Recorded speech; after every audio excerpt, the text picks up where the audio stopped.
नमस्कार प्रिय विद्यार्थियों, मैं अनुराग झंवर आप सभी का पुनः इस YouTube चैनल पे स्वागत करता हूँ। देखिए, पिछली बार भी हमने देखा कि कोरोना महामारी के कारण हमने कुछ वीडियो आपको YouTube पे अवेलेबल करवाए, कुछ ऑफलाइन क्लासेस लगी और सरकार ने आपके हित को देखते हुए आप सभी को नेक्स्ट ईयर में प्रमोट किया। तो उसके हिसाब से अब आप नेक्स्ट ईयर में सेकेंड ईयर में आपका प्रवेश हो चुका है। तो मैं Anurag Jhanwar assistant professor FM subject से आप सभी को इसकी बधाई देता हूँ। और नई क्लास में हम ऑनलाइन क्लासेज जो स्टार्ट कर रहे हैं उसमें आज ये पहला वीडियो है। इससे भी पहले हमने सेकेंड ईयर में जो आपकी ये बुक है मुद्रा बैंकिंग व व्यवहार, उससे संबंधित वीडियो बनाए हैं जो कि चैनल पे अवेलेबल हैं। आप उस चैनल पे जाइए, प्लेलिस्ट में आप सेकेंड ईयर के वीडियो देखिए, उसमें बहुत सारे आपको वीडियो मिल जाएंगे। आज का जो वीडियो है उसका शीर्षक है क्वांटिटी थ्योरी ऑफ मनी, या आप यूँ कहें मुद्रा का परिमाण सिद्धांत। देखिए, जो मुद्रा की जो मनी से रिलेटेड जो थ्योरीज़ हैं उसमें मुद्रा परिमाण सिद्धांत का एक बहुत ही बड़ा स्थान है।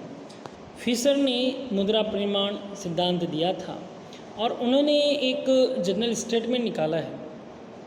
उसके अनुसार मुद्रा का जो मूल्य है और जो सामान्य मूल्य स्तर, देखिए सामान्य मूल्य स्तर को आप समझिए कि बाज़ार में कभी भी आप कोई वस्तु खरीदने जाते हैं तो आप उसका क्या मूल्य चुकाते हैं, तो उसको हम सामान्य मूल्य स्तर कहते हैं। विभिन्न वस्तुएं अवेलेबल हैं बाज़ार में, विभिन्न वस्तुओं के अलग अलग मूल्य हैं, उन सबको हम देखते हैं कि जनरली में इन वस्तुओं के ये प्राइस चलते हैं। तो वहाँ पे सामान्य मूल्य स्तर से हमारा मतलब किसी वस्तु के मूल्य से है, जबकि मुद्रा के मूल्य का मतलब ये है कि मुद्रा की खुद की कितनी वर्थ है या मुद्रा के पास कितनी क्षमता है, उसकी क्रय शक्ति कितनी है। मुद्रा की क्रय शक्ति कितनी है वो मुद्रा का मूल्य दिखाती है, और सामान्य मूल्य स्तर मतलब किसी दूसरी वस्तु का क्या मूल्य है वो उसका मूल्य स्तर दिखाता है।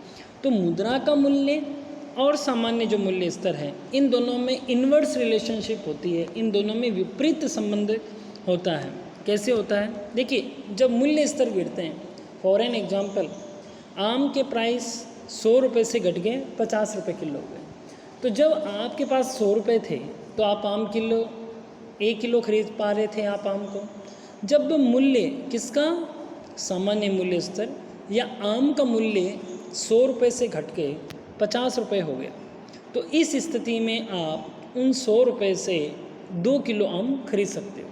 तो पहली कंडीशन में जब आम का मूल्य 100 रुपये किलो था तो आप 100 रुपये में 1 किलो आम खरीद पा रहे थे।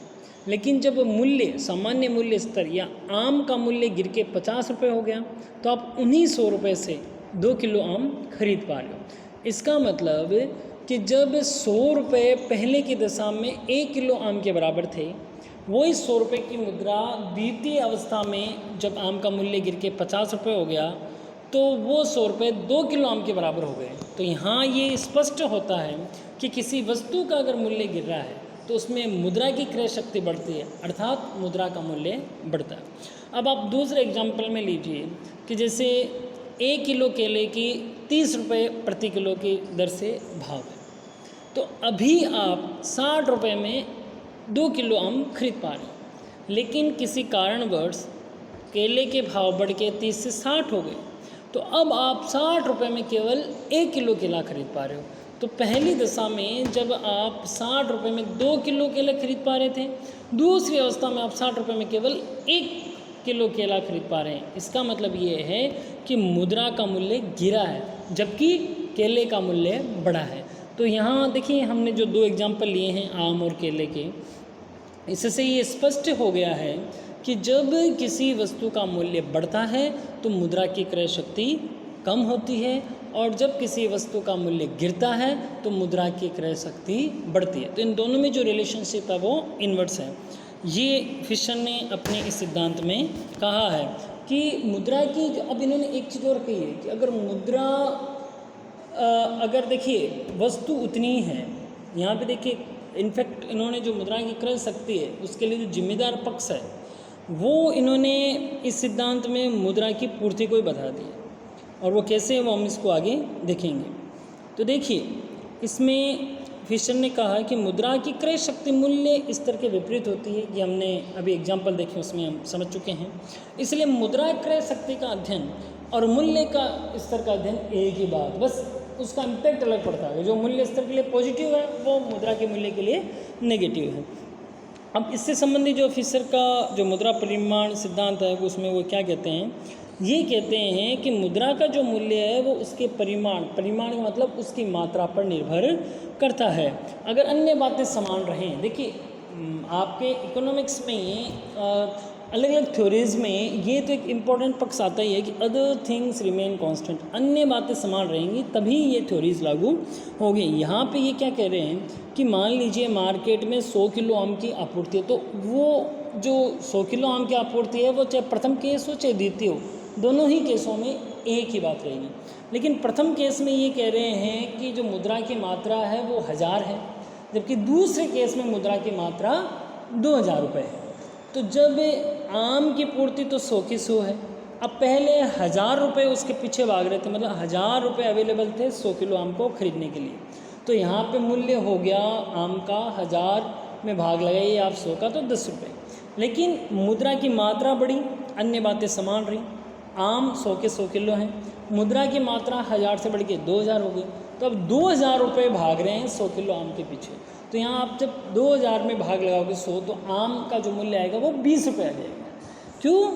और इससे क्या होगा, आम का मूल्य बढ़ा, लेकिन मुद्रा की क्रय शक्ति क्या हुई, आधी रहेगी। तो इन्होंने यह कहा है कि जो मुद्रा की जो क्रय शक्ति है, जो मुद्रा का पावर है, परचेजिंग पावर, वो डिपेंड करता है मुद्रा की खुद की मात्रा पे। अब यहाँ पे देखो, इन्होंने एग्जाम्पल देके बताया है कि मुद्रा की मात्रा दुगनी हुई है, लेकिन जो आपूर्ति है वो उस वस्तु की उतनी है। तो मुद्रा की मात्रा दुगनी होने के परिणाम स्वरूप उस वस्तु का मूल्य भी दुगना हो गया। जहाँ पे हमने देखा ना कि 1000 रुपये से बढ़ के 2000 रुपये की पूर्ति मार्केट में है, जबकि आम 100 का 100 है। तो यहाँ पूर्ति कितनी बड़ी, दुगनी। 1000 का 2000 कितना हुआ, दुगना। और मूल्य भी पहले 1000 में 100 का भाग लगाया, अब 2000 में 100 का भाग लगा रहे हो, तो मूल्य भी 10 रुपये से बढ़ के कितने हो गए, 20 रुपये। तो यहाँ पे मूल्य भी कितना हुआ, वस्तु का दुगना। लेकिन मुद्रा का मूल्य कितना हो गया, आधा हो गया। कैसे हो गया, पहले 1000 में आप 10 किलो आम 100 किलो आम खरीद रहे थे, अब 2000 में आप 100 किलो आम खरीद रहे हो।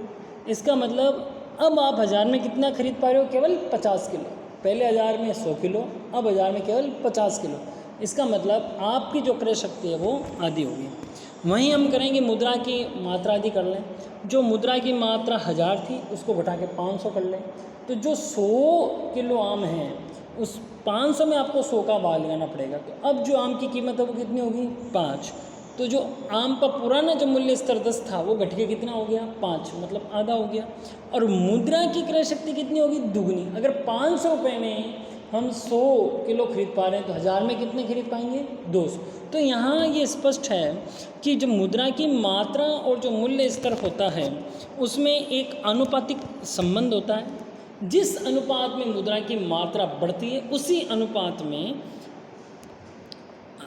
आप यूँ कह सकते हैं कि मूल्य है वो घटेगा, या मुद्रा की पूर्ति बढ़ने से मुद्रा के मूल्य में कमी आएगी।